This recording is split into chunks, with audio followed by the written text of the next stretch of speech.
السلام عليكم ورحمة الله وبركاته. معاكم محمد صلاح في الكرة مع صلاح.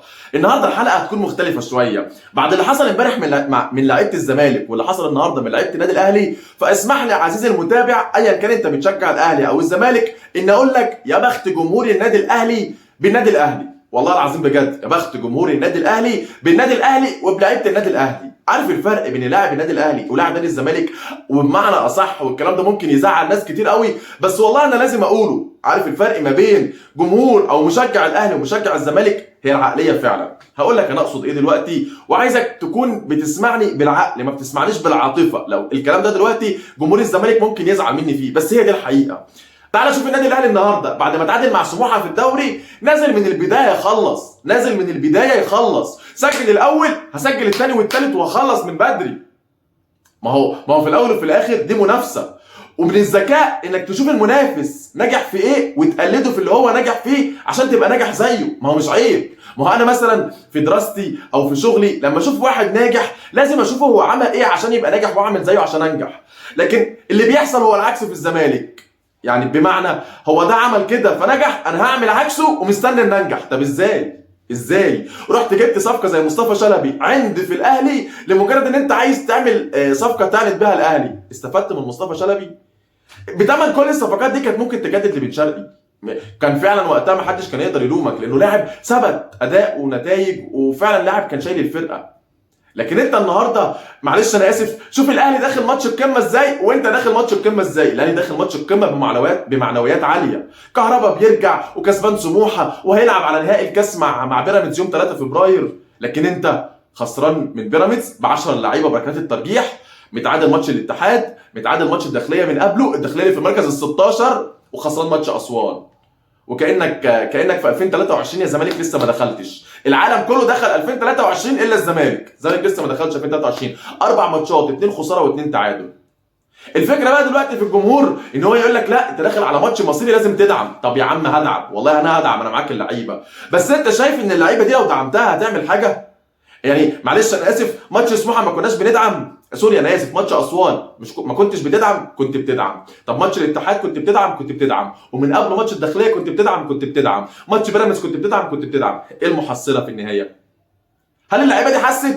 اللعيبه ما حستش. ما هو اللعيبه بعد كل مباراه بتتخاذل فيها انا اقول له زمالك يجي كله وخلاص عادي، هارد لك وعادي، والصوره هتنزل على الانستجرام والدنيا عايشه، وانت المشاهد المتابع اللي بتحرق في دمك. هتقول لي ما انت بتحرق في دمك، هقول لك ما هي دي بقى عيب كرة القدم، ان انت للاسف معاها في الفرح ومعاها في الحزن وفي الزعل. بس انت بيصعب عليك انك كل مره، وده اللي بيخلينا نتكلم، كل مره تغلط نفس الغلطه وتعيد نفس التجربه وبتستنى نتيجه مختلفه. طب ازاي؟ ما هو من الغباء انك تعيد نفس التجربه بنفس الاسلوب بنفس الطريقه بنفس كل حاجه وتستنى نتيجه مختلفه. ما هو الطبيعي انت عدت التجربه بنفس اسلوبها وبنفس طريقتها هتطلع نتيجه واحده في النهايه، مش كده ولا ايه؟ ما هو ده العقل وده المنطق. لكن ان انت تغير الطريقه وتبدا تشوف اساليب جديده وتبدا تشوف خصمك عمل ايه عشان ينجح وتحاول تقلده، ده مش عيب، محدش يقدر يلومك. ما انا عايز انجح، ما هو ده طريق النجاح. هو ده طريق النجاح. طريق النجاح في ايه؟ في ان انا اشوف خصمي عمل ايه وابدا اعمل زيه واطور عن اللي هو عمله كمان. لكن انا لا. عارف انت فرق اللاعب بين الاهلي والزمالك؟ لاعب الزمالك لما الاهلي يكون واقع قدامه، لاعب الزمالك اللي بيمد بايده يقول له تعالى الف سلامه قوم ويسنده ويشده. اه والله. لكن لاعب الاهلي لما يشوف الزمالك واقع بيدوس عليه، والله بيدوس عليه. وده الصح بالمناسبه، مش هقدر اقول الاهلي انه عمل كده، ما هو ده الصح. ليه؟ لانه من الطبيعي ان انت في منافسه، ففي النهايه انا عايز افوز في المنافسه دي. انا ما يهمنيش انت كويس ولا مش كويس، ما يهمنيش انت كنت مركز في افريقيا ولا مركز في الكاس، ما يهمنيش انت كنت موقوف من القيد ولا مش موقوف من القيد. انا يهمني النتيجه في النهايه، السمشن في النهايه، انا معايا كام بطوله وانت معاك كام بطوله، انا كسبتك ولا خسرت. التاريخ مش هيقول لك انت كسبت ليه ولا خسرت ليه، التاريخ هيذكر النتيجه. الزمالك فاز على الاهلي او الاهلي فاز على الزمالك، هو ده الفرق بين لاعب الاهلي ولاعب الزمالك. مع احترامي لزيزو ومع احترامي لشيكابالا ومع احترامي لكل واحد امبارح كان بيلعب، بس بصراحه انا ما شفتش حد غيران على التيشيرت. وزي ما قلت لك في اول الفيديو، يا بخت جمهور النادي الاهلي بالنادي الاهلي بجد، والله العظيم والله العظيم بجد، يا بخت جمهور النادي الاهلي بالنادي الاهلي. ليه؟ لانه على طول عايز يكسب.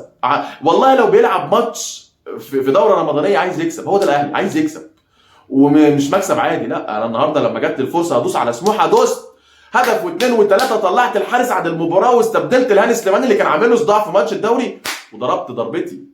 لكن انا امبارح بلعب ب 10 لعيبه ومطرود لاعب من الفرقه الثانيه، بلعب كامل العدد قدام فرقه فيها 10 لعيبه، والمدير الفني شال مهندس الملعب والراجل اللي بيحرك الخط الامامي كله عبد الله السعيد، وفي النهايه انا خسرت. يعني في النهايه انا خسرت.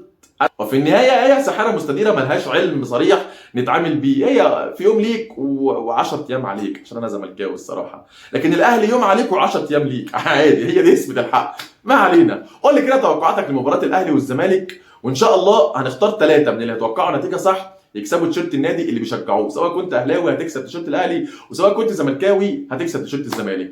اشوفكم على خير ان شاء الله. السلام عليكم.